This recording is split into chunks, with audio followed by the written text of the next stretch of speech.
Donc ces exercices, qu'on peut prendre au sens strict du terme, c'est-à-dire une manière de s'exercer à la vocalité et d'une certaine façon d'exercer son instrument à l'utilisation de la partition, ces exercices, pour moi, sont aussi très importants parce que toutes ces transformations, toutes ces manipulations du texte, que ce soit à travers la psalmodie, le Sprechgesang, le Yodel par exemple, sont d'une certaine façon déjà un laboratoire d'expression, un laboratoire de couleurs, un laboratoire de sens, et aussi le laboratoire de l'utilisation de son instrument.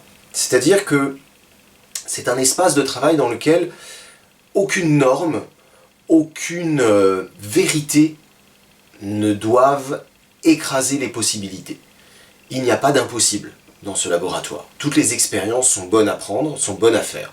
Ce sont des expériences qui sont censées ouvrir la porte et non pas restreindre les possibilités à un choix précis qui serait d'une certaine façon la vérité du compositeur. Car elle-même, cette vérité, on peut l'interroger et on pourra plus tard se poser la question de l'interprétation qu'on en fait, évidemment. Là, en l'occurrence, dans ce laboratoire, tout est possible et saisissez cette chance de pouvoir expérimenter les choses de la manière la plus riche, la plus libérée. Aussi dans un contexte d'inventivité d'une certaine façon, parce que être dans un laboratoire, c'est manipuler des éléments, un peu à la manière d'un scientifique, petit clin d'œil sur l'actualité, et c'est aussi d'une certaine façon être en capacité de créer des mélanges, de créer des situations de rencontre entre ces différents éléments qui ne sont pas forcément prévus au départ. Et ça, c'est quelque chose d'extrêmement intéressant pour nous interprètes que d'avoir juste l'expérience de ces possibles. On a travaillé le texte, on l'a traduit, on l'a déclamé, on l'a manipulé, on l'a transformé.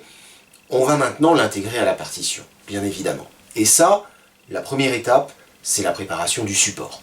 Donc la préparation du support, en soi, c'est quelque chose d'assez rapide à faire. La traduction, par exemple, on va l'intégrer à la partition. Écrire la traduction sous le texte original, dans la partition. Mot à mot, c'est-à-dire faire une correspondance exacte. Quand je dis « l'ho perduta », je dois comprendre que ça dit « je l'ai perdu ». Et bien c'est simple. Cette correspondance entre l'italien et le français est indispensable pour comprendre ce que l'on chante et comprendre ce que l'on chante au moment présent. Donc pas simplement une traduction littéraire, mais une vraie traduction littérale. C'est mettre des cadres un petit peu à l'intérieur de la partition, de la partie vocale. C'est-à-dire comprendre que ce texte, il est organisé sous forme de phrases, avec des structures grammaticales, avec des virgules, avec des ponctuations, qui permettent d'une certaine façon d'avoir une structure générale, très précise, que l'on peut délimiter. Un phrasé, des respirations entre chaque phrase, bref, d'avoir une vision globale qui soit claire, nette, précise sur le découpage de ce texte. Ça, ce sont des choses indispensables. On peut avoir aussi besoin dans la partition, par exemple, de préciser, sous la forme d'un alphabet phonétique, qui est partagé internationalement, de préciser, alors c'est peut-être moins le cas en italien, mais ça peut être beaucoup plus le cas en anglais et en allemand, par exemple, de préciser la prononciation de certains mots, voire de certaines voyelles ou de certaines consonnes. Donc là aussi, soyons sincères, soyons honnêtes avec nous-mêmes quand nous le faisons, c'est-à-dire ne laissons pas passer des incertitudes, que ce soit au niveau du sens, évidemment d'un mot, la traduction est nécessaire, ou de sa prononciation. Donc allez chercher sur internet les alphabets phonétiques dans chaque langue, ça vous donnera des repères précis, vous saurez qu'un « et un « est », ce ne sont pas les mêmes voyelles, ni en italien, ni en français, ni dans quelque langue que ce soit, donc on essaye d'être précis et d'avoir le maximum d'informations dès le départ. Donc ça aussi, vous pouvez l'intégrer à votre partition, l'écrire dans votre partition, ça peut être très utile. On peut par exemple préciser aussi ce qu'on a travaillé pendant la préparation avec le texte seul, c'est-à-dire ce qui va faire partie de la phrase italienne, de la musique de la langue italienne. On a parlé d'anacrouse, d'accent ou d'appui et de désinence. Ces repères-là peuvent très bien s'intégrer à la partition. On peut se donner un repère, par exemple, avec un petit point, une petite croix, une petite flèche, par exemple, horizontale pour donner la direction de l'élan, de l'anacrouse, verticale pour donner la place de l'accent, et horizontale à nouveau pour donner la longueur de la désinence, par exemple.